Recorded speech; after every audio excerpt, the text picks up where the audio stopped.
On today's show, all about technician communication.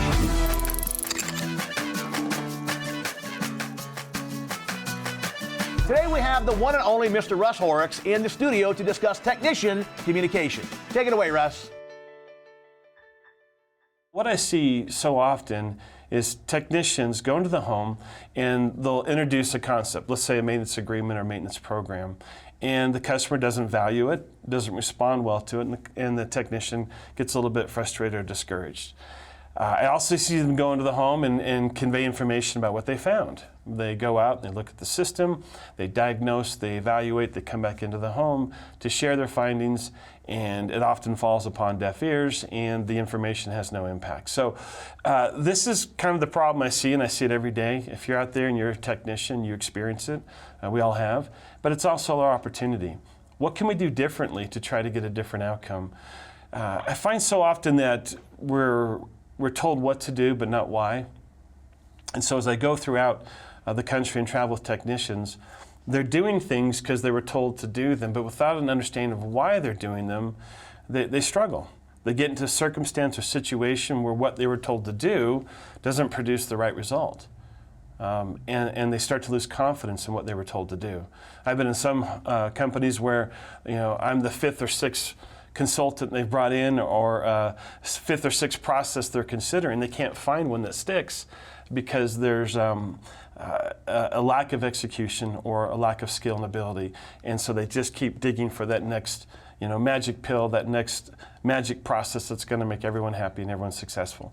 So I really don't want to spend time wasting your time going through so much of the what's to do in the home over these next 2 days. I really want to go into no matter what your process is, how can you be successful with it? What are the skills that allow you to be successful? Anybody, in any process, in any home. What are the whys behind how to connect with the consumer, how to build trust in the home, how to connect and how to truly serve the customer? So that's really my goal and what I'm going to be looking to do, and kind of walk you through some of the understandings and information that are going to help you do that. So we have an option. I like this cartoon here. It says, what if we don't change at all and something just magically happens? That's not going to work. We're in an incredible industry right now where we're constantly experiencing change in the market, change in how consumers get information, technology that's bringing us into the home. So there's constant change going on, and we can either elevate and we can adapt and we can learn and grow, or we can mourn the past and die a slow death. So it's up to us. So nothing's going to magically happen. So if we continue to do the same thing, obviously we're going to continue to get the same results. But if we become intentional in our efforts and we learn and grow, and every day we're committed to that, then something special can happen. We can become better at our craft, more capable in today's market conditions. So even though things are happening at such an incredible pace, we also have to be aware some things haven't changed, and haven't changed at all. And that's how people are wired, how people think, how people trust, how people process information, how people decide if what you're telling them is in their best interest or not. So those things have not changed, and that's kind of what I want to focus on with our time together today. So what would just about every tech say to this? If you said to them, we want to create a selling technician in you, we want you to sell more stuff, what would probably most technicians say in response to that? I know you're out there, probably some of you cringing when you hear that, because most technicians I found don't like that at all. They got into the world of technical,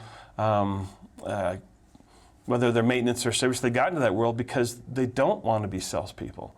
They were good with their hands. They do have a sincere desire to serve the customer and to help the people that they come in contact every day. So the idea of a selling technician for a lot of technicians is a really repulsive idea.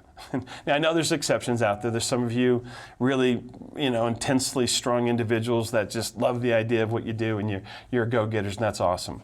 But I think the average technician doesn't fit that description, at least not my experience. And my experience is pretty extensive, 27 years, in thousands of contractors all over the world. So my experience has been most technicians, the last thing they want to do is sound like a salesperson. Yet, they're paid by their performance. They're evaluated by what they sell. We keep KPIs on their revenue per lead. They have bonuses in place. They have spiffs in place. So we have all this language surrounding the job of a technician. We have all these incentives that focus on the results, the outcome of what a technician does. And they're constantly being told to sell more stuff. So here's what happens when you look at this. I want to define the term paradox. I'm sure you've all heard this term before, but a paradox is a seemingly absurd or self-contradictory statement or proposition. Another definition would be a situation, person, or thing that combines contradictory features or qualities. So I think based on what we just threw out there as a definition, an understanding of who technicians generally tend to be and how technicians are generally told to act, I think we create a paradox. And I see that everywhere I go. Technicians might say to their management team, yes, I'll do that. Yes, okay, I'll do that. And then I get in the truck with them and they look at me and say, I'm not going to do that. I'm never going to do that. It doesn't feel right in the home. It doesn't make me feel good. I don't think customers react to it, and I don't want to behave that way. So it's this paradox, I think, that creates so many problems in our industry and so many problems for our personnel. I've seen companies where they've had a mass exodus from the entire technical department because of how they're being managed in this way. Some guys have been there for over 15 years. 10 techs walked out the door the same day and said to the organization, no thank you. This is not what we want to be part of. So in that particular organization, the paradox got so great that the people, a lot of very skilled and experienced people, said, no thank you. This is not how I want to live my life. It doesn't have to be that way. It doesn't have to persist to be that way. So if we look at the basic tenets of what attracted most technicians to the profession, they get compromised when they're told to go out there and sell. And the problem is this is rarely addressed. Companies bounce around from process to process trying to find one that will make their technicians more successful and happy. So that's kind of the premise by which I want to share information with you today. How can we train our technicians in such a way that they can go into the home with tremendous confidence and support that they're there to do the right things? Now, I'm also not going to apologize for technicians that won't open their mouth and won't share with the customer about your products and services, and that make decisions for the customer and fix an 18-year-old system with pride when they don't realize they just cost that customer thousands of dollars in waste because they didn't inform them they had other choices and other options. So it definitely works on both ends of the spectrum. We have to make sure that we redefine success in such a way that we're getting the best possible outcome on every single call. So for a lot of the contractors I work with, we call that BPO. The acronym BPO, what's the best possible outcome? And that's what's constantly being taught and shared and encouraged. When the techs leave their meeting in the morning, it's go out and get the BPO. And they're supported in that, and it supports the psychology that we got your back. Go in there and be an outstanding human being. Go in there and give that customer an amazing experience. Go in there and communicate and educate, and the outcome will be what it should be. Go get that best possible outcome. And what we find when we do that, the outcomes start to become pretty incredible. Customers start to invest more. We start to see people break through limitations in their performance, ceilings that they've been bouncing against for years.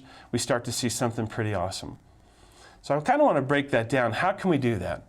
So, interesting thing about how we work is passion always produces better results.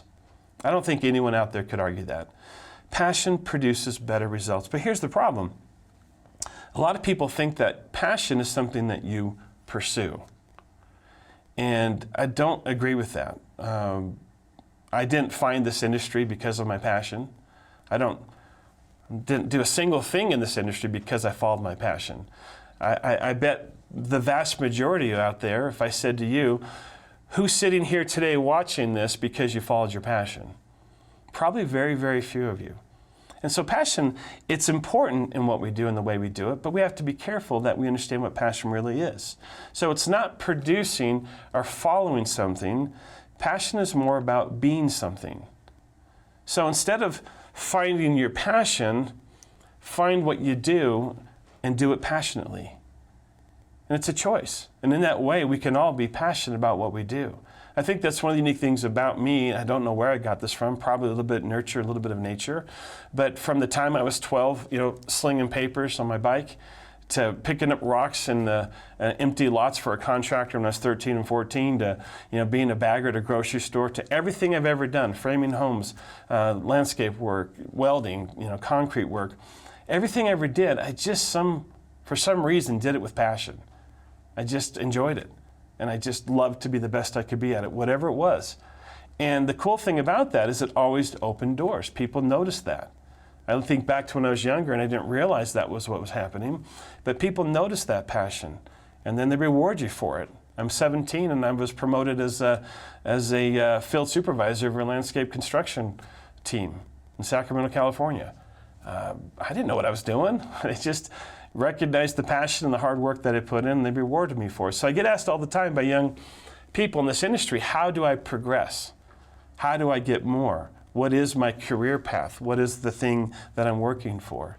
And the best advice I could ever give anyone is do what you're doing today with the greatest passion that you can possibly muster up, because that's going to create habits of success, not habits of failure. And if you can do that, that's how you open doors in your life. That's how you create opportunity for yourself. Hi, I'm Daryl Yashinsky. Hey, I'm Bob Larkin.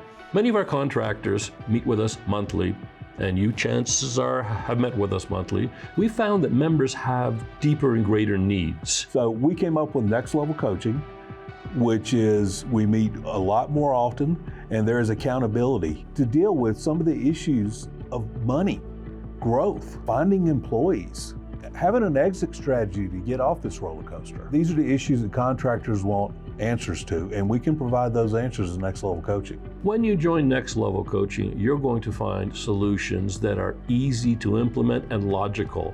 Most importantly, we hold you accountable to specifics. We're going to meet twice a month and have specific to-dos. And with those specific to-dos, we're going to discuss and dive into your financials in a very granular way. You're going to have a clear budget. We'll be able to establish pricing. We're going to help you create leadership programs that build your people. We're going to help you find people. You may think of differing ways to engage employees that will keep them more involved by joining Next Level Coaching. So if you're interested in making more money, growing your company, finding good employees, and developing an exit strategy, give Dale and I a call. We'd be happy to talk to you about Next Level Coaching. And we're going to see you on the next level. So I bring this up because passion is something that we bring to the table, not something we pursue.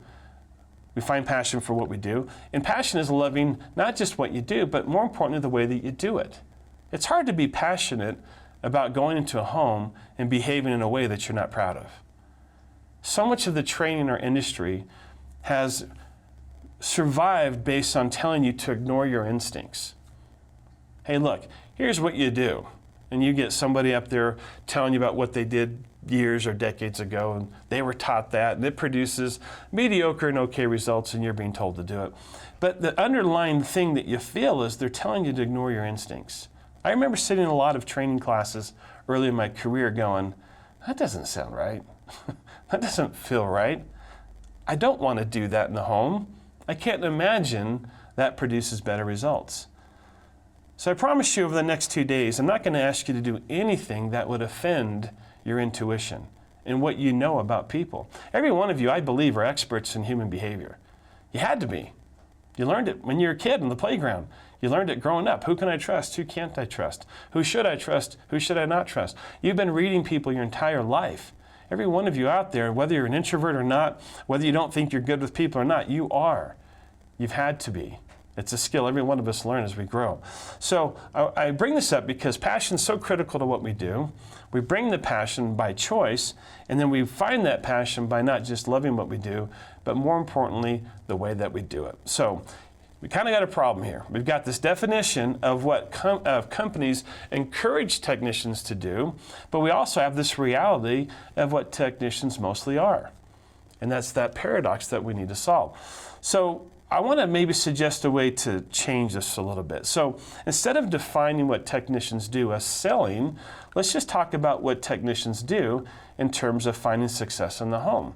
Because if you come into the home thinking about selling, you're outcome focused, and it's obvious to your customer. Every homeowner out there wants to collaborate, solve problems, make their life better, and would love to invest in products and services to do so, but none of them want to be sold. So if you come into that home with a selling mindset, you're going to be way behind the 8 ball as far as how to be successful. It puts you out of alignment with your consumer, with your customer. And once you're out of alignment, it gets really difficult to be effective and good at what you do. And so selling contaminates your information. I see so often where technicians embellish something or build something up. This is our better filter. I know that sounds so simple and unassuming to say this is a better filter, but when you label it as a better, a lot of people out there who have a low capacity to trust instantly feel like you're selling it to me. You benefit from it, it costs more money, and they now feel like I can't trust you. I know a lot of you probably are going, wow, that is so simple and benign, but it actually has a big impact on the home. So I love to take a different approach when it comes to things like that. When the customer says to me, I need a better filter, they might even say that to me. Knowing what I know about human nature and psychology, I respond with, filters aren't really better or worse. They're just different. In which way did you want the filter to be different? It's kind of like trying to say cars are better or worse. No, it depends on your definition. Entirely. A Chevy Corvette's not better than a Chevy Cruze if my definition of the vehicle I need is to have a very small vehicle that fits in a small garage with a very low monthly insurance and enough room to haul my kids to school. Then the Chevy Cruze is way better than a Chevy Corvette.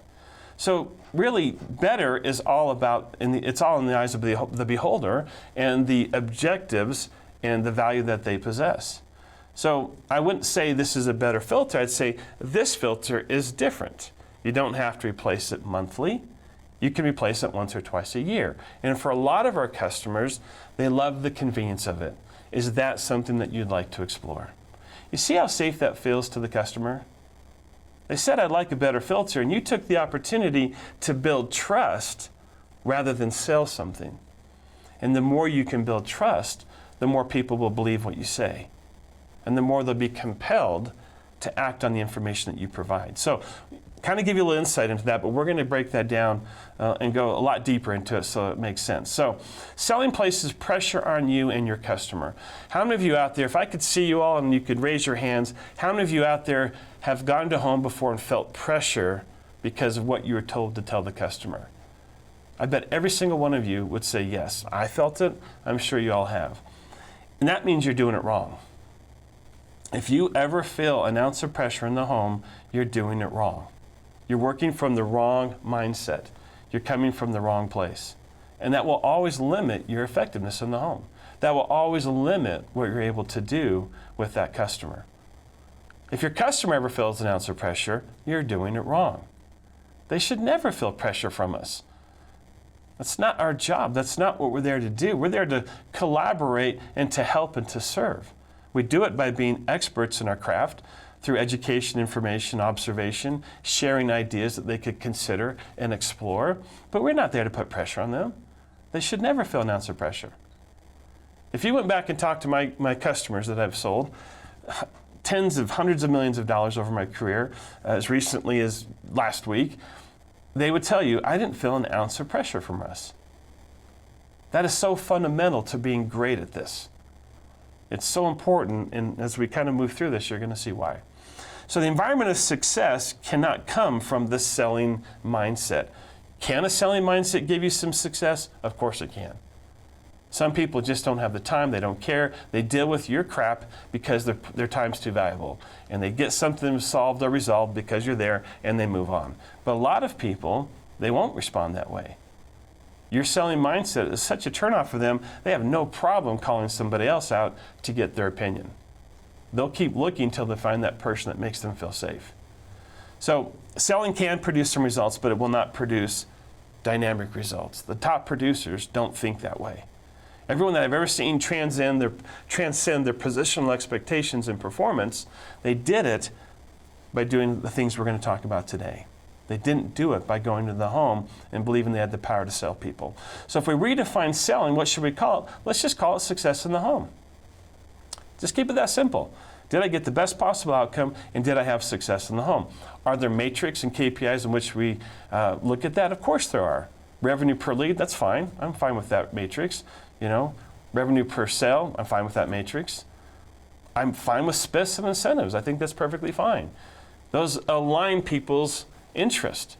If there's a spiff for a technician to become better at communicating in the home, and the customer benefits from that better communication, and that they now have access to better products and services, and they're educated, everybody wins. I have no problem with any of those things. The problem is with how they're often executed and how they're often led in businesses out there in our industry. The leadership just does it wrong.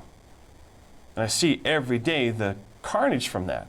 I see, you know, I tease about, I see technicians in the fetal position in the corner of the office not knowing what to do anymore. They're so frustrated. So let's talk about what your brand is and what your responsibility is as a technician. Your brand, there's lots of things that can contribute to your brand, but the one answer that sums it up best for me is the customer experience. That's really what it's all about. We could say performance, we could say solutions, comfort, efficiency. We could list a lot of things, but it all comes down to this. The customer experience is your brand. That's the reason people would continue to invest in your other products and services. That's the reasons they would tell friends, family, neighbors, and coworkers. So if that's your brand, what's the job of a technician? It's to provide an amazing experience that exceeds the customer's expectations. That's really your job.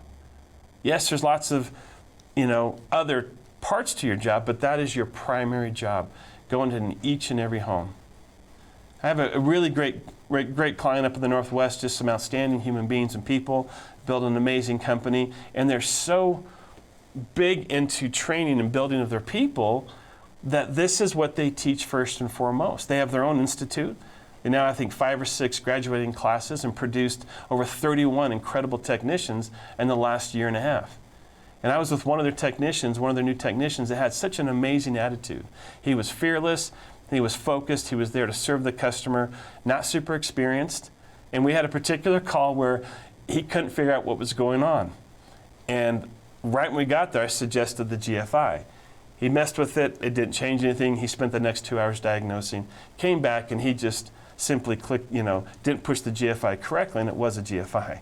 So by any matrix, 2 hours to identify GFI was tripped is not good. But the customer was so appreciative to the thoroughness and so happy, they gave the company a great review, took the time to call in and thank the advisor. And so the ownership said, you know what, obviously we want him to become better, more skilled at what he does, but we're so glad that he understands the importance of the consumer experience. That's what we want. We'll get him up to speed on the technical side of things, but we love that his focus was where it should be. So, ownership has to support this, has to understand the critical nature of this, because that's an investment in that individual. And as he gets more experience and becomes better and better at what he does, now they have someone that's going to be pretty awesome. So, the key here is the customers. They are the key to everything. Okay? Why exceed the expectations? Why not just meet them? It's an important question to ask, isn't it? Too many customers and too many contractors think about bare minimums. I've had plumbers in my home in the last year, terrible experience. Showed me right from the get-go, they had multiple calls stacked up, they didn't want to be there, horrible attitude. Never going to call them back, never going to recommend them. So why do we need to exceed expectations? That plumber eventually met the bare minimums of why I called them out, but I would never recommend them and never call them again. So by meeting my bare minimum expectations, it got them absolutely nothing. Had they exceeded them, it would have got them everything. Exceeding expectations is what creates loyalty. It's what makes me want to call them back next time and never call somebody else. Exceeding expectations is the key to growth, because now I tell all my friends, family, neighbors, and coworkers, if you need this plumbing done, or if you need HVAC done, or whatever it is, you call this company. Don't call anybody else. That's what it takes for me to tell the people that trust me about you. I'm not going to put my relationships on the line for you if you didn't completely blow away my expectations. I've been in homes where I've painted door jambs. I've fixed drapes before. I've gone down to Lowe's and bought parts for something we just didn't have, whatever it may be. I'm always looking for ways to exceed expectations. I'm always looking for an opportunity to just do something a little bit extra. And in doing that, it produces incredible results with customers that love you, customers that want to use you. So it takes the proper mindset to do this. You've got to support and build the proper service mindset. I find that most technicians have this down pretty good. They've got a great mindset to serve. They really do. It's part of why they're technicians. They enjoy and they take fulfillment and joy from getting people in a tough situation out of that situation. But I think where a lot of them do fail is the proper operational mindset. So the service mindset's there, but how they choose to operate's not. Often they think my job's to fix things. That's not your job. Fixing is a part of what you do, but it's not what your job primarily is. Your job is to educate, to inform, to diagnose, and let people know all their options. Not come in with strong opinions about what they should do, what you would do, denying them the benefit of information because you think that helping them not have to buy a new system now is serving them. That's not serving them. When you look at the cost to keep a system over 10 years old running versus replacing one, especially in today's world with the inflation, you take into account overpay the utility company, today's repair, tomorrow's repair, you take into account inflation and money for today's buyers, it's impossible to justify fixing the system over 10 years old. Economically, I know there's an emotional reason people want to keep something that's working running, but there's no economical reason to do it. And if you guys aren't skilled at doing that and educating that, you're denying people valuable and important information. So service mindset's really important, but the operational mindset is just as important to complement that. You can talk about anything in the home if you have the right mindset. That's the cool thing. I can bring up any product, any service, anytime to anyone, anywhere, because I'm never trying to sell them anything. It's an incredible freeing experience when you operate from that mindset. I don't bring things up to sell them. I bring things up to let someone know it exists, explore it if they want to, give them additional information if they value it, and it compels them to act. If they choose not to act on the information, I'm fine with that. My intent was never to sell it to begin with. It protects me in so many ways, and it protects my homeowner. I don't get discouraged. I don't get frustrated. I don't stop bringing up products and services because the last person didn't value it. I continue to go to the next person, give them the benefit of all the information and professional skill that I have. And make sure I never feel an ounce of pressure. Make sure my customer never feels an ounce of pressure. It aligns me with my customers. It makes them feel safe. It helps me build an environment of success. They'll appreciate it. And they'll appreciate it so much they'll reward you with something really special and really important, and that is their trust. So this operational mindset's a really important thing to get right. So hopefully all of you out there will think hard about how you go into the home and what you really are there to do. To sum up what we've talked about so far, you're there to give them an amazing experience to exceed expectations. You're there to serve them with complete and accurate information of all the things that they could do should those things be important to them. You're not there to bring in your opinion, your bias, the what would you do. How different are your customers than you? Vastly. There's so many variables. What people value, how people make decisions, how people communicate, how people think about their situation. You can have so many different situations that you're in. There is an infinite degree of variables in a home. And for you to go into a home and to think that someone thinks exactly like you, that's a big mistake.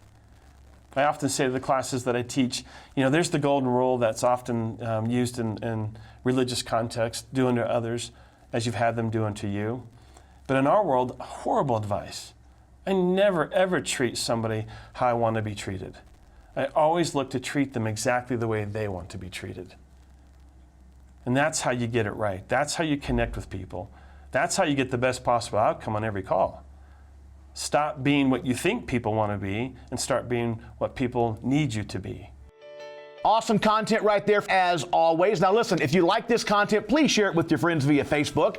If you're not a member, go ahead and click the button below to get a free 30-day trial of our entire Contract University platform. There's an awful lot there, and you'll get it for free. We'll see you next time, folks. Until then, bye-bye for now.